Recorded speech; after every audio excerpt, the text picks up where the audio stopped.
if you're always thinking about what they want for you. And there's no shortage of them. They're called relatives. I'm going to write a book someday that's going to be called Your Friends Are God's Way of Apologizing for Your Relatives.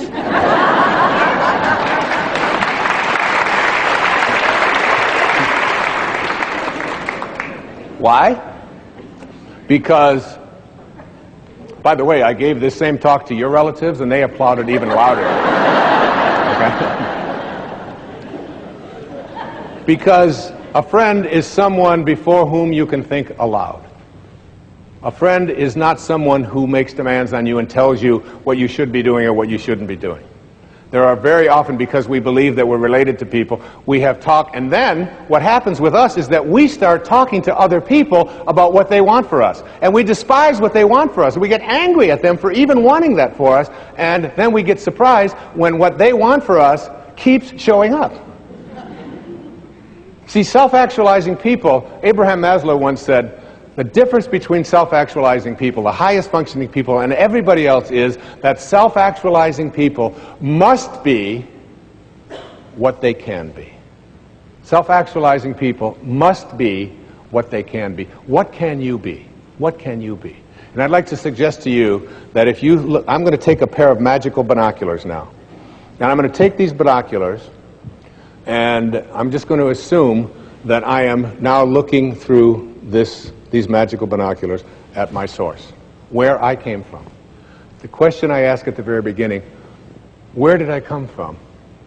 The answer to that is, I came from a field of energy, and a particle was formed out of that field that became everything I needed for this physical journey. My birth and my death were all in there. My height, the color of my skin, the hair falling out, all of the things that are taking place in this physical body were all handled there. But they were also handled before that source hit the world of material. And when I shift and understand that what I came from, what I'm looking for here, I'm looking to see, what does it look like? What does this look like? I call these, in the book, in The Power of Intention, I call them the faces of intention. The 7 faces of intention.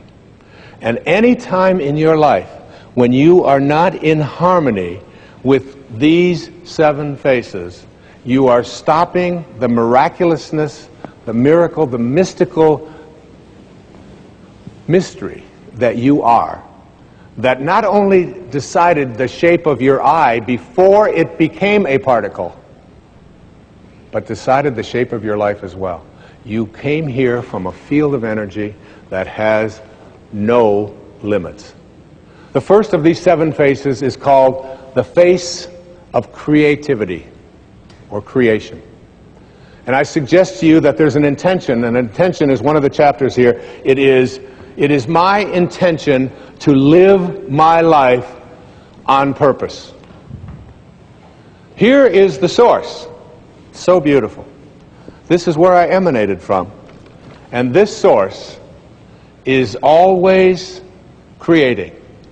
And you, as a being who has emanated from that but has taken on an ego, has what I call summoning power or pulling power. You can pull from this source and be what it is, or you can have resistance to it. How much summoning power do you have? How much of this source are you able to summon? When you are on purpose and creating in your life, one of the great teachers in my life was a man named Patanjali. And he had an observation about being in spirit. The word in spirit creates a word called inspire. And Patanjali put it this way. He said, when you are inspired, in spirit, when you are inspired by some great purpose, some extraordinary project, all of your thoughts break their bonds. Your mind transcends limitations. Your consciousness expands in every direction, and you find yourself in a new and a great and a wonderful world. And then he said something so powerful. He said, dormant forces, like forces that you didn't think were accessible to you, dormant forces, faculties, and talents come alive. And you discover yourself to be a greater person by far than you ever dreamed yourself to be. Those words bring tears to my eyes. They're so powerful. When you are inspired, when you are in spirit. When you're in spirit, you are creating. When you are creating, everything is working. My teacher in India one time, Nisargadatta Maharaj, said, when he was asked the question, there's wars going on in Pakistan, there's people having difficulties here, there's people dying, there's starvation. How can you say that I can heal myself, and how can you be at peace when you see all of this going around? And you know what he said to his devotee? He said, in my world, nothing ever goes wrong. What a powerful idea that is. You can't get sick enough to heal those people who are sick around you. You can't get poor enough to take care of the lack of abundance in so many people's life. The only thing you can do to help that, as I'll be talking about a little later, is to connect to this.